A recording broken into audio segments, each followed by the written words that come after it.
ધોરણ 9 સામાજિક વિજ્ઞાન પ્રકરણ 13 ભારત સ્થાન ભૂસ્તરીય રચના અને ભૂપૃષ્ઠ. મિત્રો, વિશ્વના દેશોમાં ભારત એક આગવું સ્થાન ધરાવે છે. તે એક વિશાળ દેશ છે અને ભારતીય સંસ્કૃતિને પ્રાચીનતમ સંસ્કૃતિ કહેવામાં આવ્યું છે. અને આપણે ઇતિહાસમાં જોઈ ગયા છે તેમ ભારતે ભૂતકાળમાં અનેક દેશો સાથે અનેક માર્ગોથી વેપાર કર્યો છે અને ભારતે એક લોકશાહી શાસન વ્યવસ્થા અપનાવી છે, જેમાં બધા જ ધર્મને સમાન ભાવ આપવામાં આવ્યો છે, એટલે કે સર્વધર્મ સમભાવ કહેવામાં આવ્યું છે. તો આમ ભારત એક પ્રાચીનતમ સંસ્કૃતિનું સમન્વય ધરાવતું આધુનિક રાષ્ટ્ર બન્યું છે અને આ રાષ્ટ્ર બનવામાં તેના સ્થાને તેના ભૂપૃષ્ઠે એક મહત્વની ભૂમિકા ભજવી છે. તો આજે આપણે આ વિડીયોમાં ભારતના સ્થાનની, તેના કદ અને વિસ્તારની તેમજ તેના ભૂસ્તરીય રચનાની વાત કરીએ. સ્થાન, કદ અને વિસ્તાર.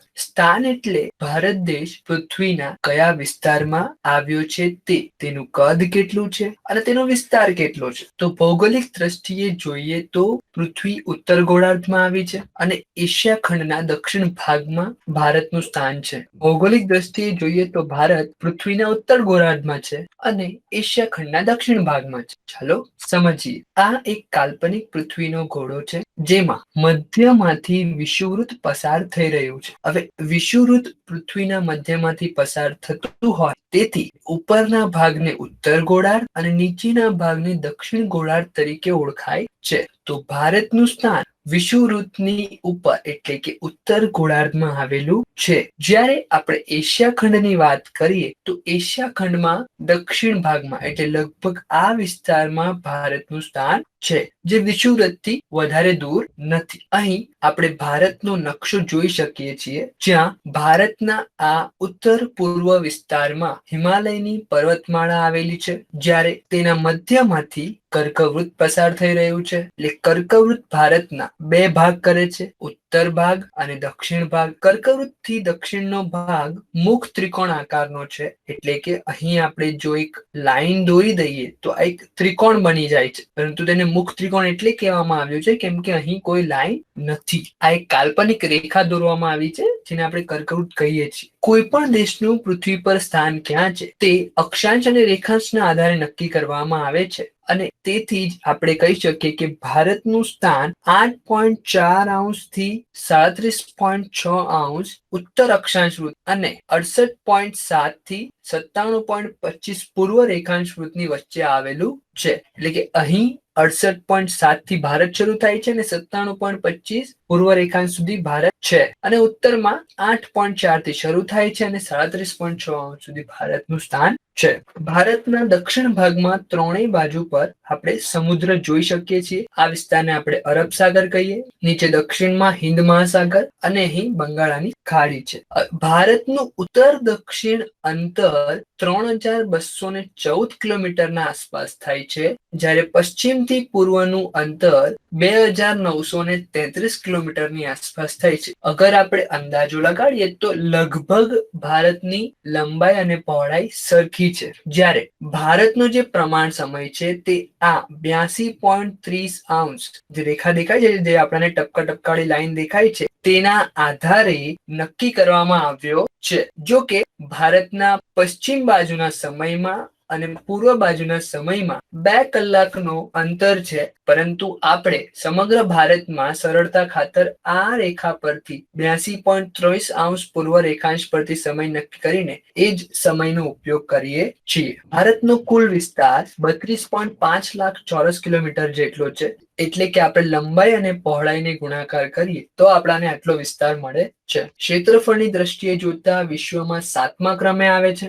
અને તેનાથી મોટા 6 દેશોમાં સૌપ્રથમ છે રશિયા, ત્યારબાદ કેનેડા, ત્યારબાદ USA, ચીન, બ્રાઝિલ અને ઓસ્ટ્રેલિયા અને પછી 7મા ક્રમે આવે છે ભારત. ભારત વિશ્વના ભૂમિ ભાગનો માત્ર 2.42% હિસ્સો ધરાવે છે. અહીં તમે ભારતનો નકશો જોઈ શકો છો. તે ઉપરાંત તમને અન્ય વિસ્તારના નકશા પણ દેખાઈ આવે છે. હવે આપણે અહીં ભારતનું જે સ્થાન છે તે કઈ રીતે મોકાનું સ્થાન છે કે તેના સ્થાનના આધારે તેને કયા કયા લાભો થાય છે તેની વાત કરીશું. તો સૌ પ્રથમ ભારતના ઉત્તર ભાગમાં એટલે કે આ વિસ્તારમાં હિમાલયની પર્વતમાળા આવેલી છે. તેથી અહીં જે દેશ છે ચીન, તેની સાથે આપણે વ્યવહાર કરવા માટેનું કાર્ય થોડું અઘરું બને છે, કેમ કે અહીંથી ચીન જવા માટે આપણે ઘાટમાંથી પસાર થઈને જવું પડે છે અને બીજો કોઈ વિકલ્પ બચતો નથી. આ ઉપરાંત આપણા દક્ષિણ ભાગમાં અહીં બંગાળાની ખાડી છે, જેથી દરિયાઈ માર્ગે આપણે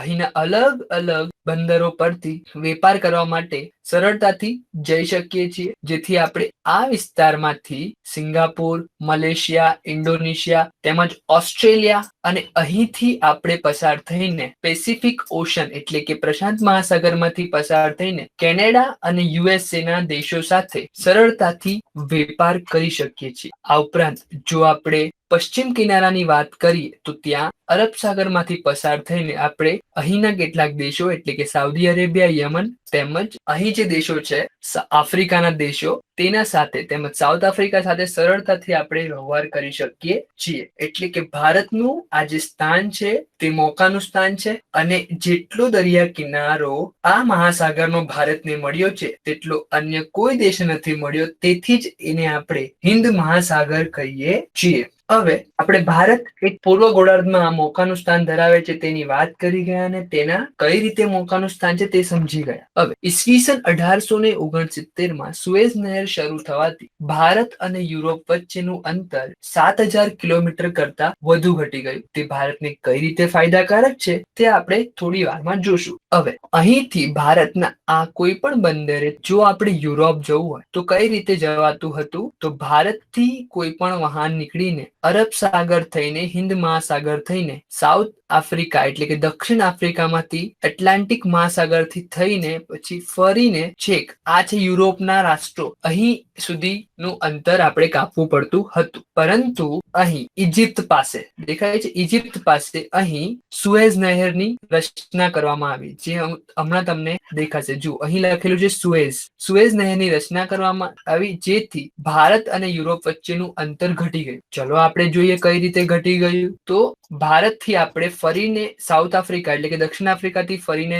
જયા વગર આપણે અહીંથી ગલ્ફ ઓફ એડન થઈને રાતા સમુદ્રમાંથી પસાર થઈને અહીં આવેલી સુએઝ નહેરનો માર્ગ અપનાવીએ તો આપણે આ જે સુએઝ નહેર દ્વારા સીધું અહીં એટલે કે આ દરિયા કિનારે પહોંચી જઈએ છીએ અને અહીંથી આપણે જોઈ શકીએ છીએ કે યુરોપના દેશો કેટલા નજીક પડે છે. એટલે સમગ્ર રીતે ટૂંકમાં આમ આખું ફરીને જવાને બદલે સુએઝ નહેરની મદદથી ભારતના વહાણો અહીં ઇજિપ્તના માર્ગથી થઈને અહીં યુરોપના દેશો જોડે વેપાર કરવા લાગ્યા, એટલે કે યુરોપ અને ભારત વચ્ચેનું જળમાર્ગનું અંતર ઘટી ગયું. આ ઉપરાંત આપણે વિશ્વના અનેક દેશો જોડે માત્ર જળમાર્ગથી જ નહીં પરંતુ હવાઈ માર્ગથી પણ જોડાયેલા છીએ.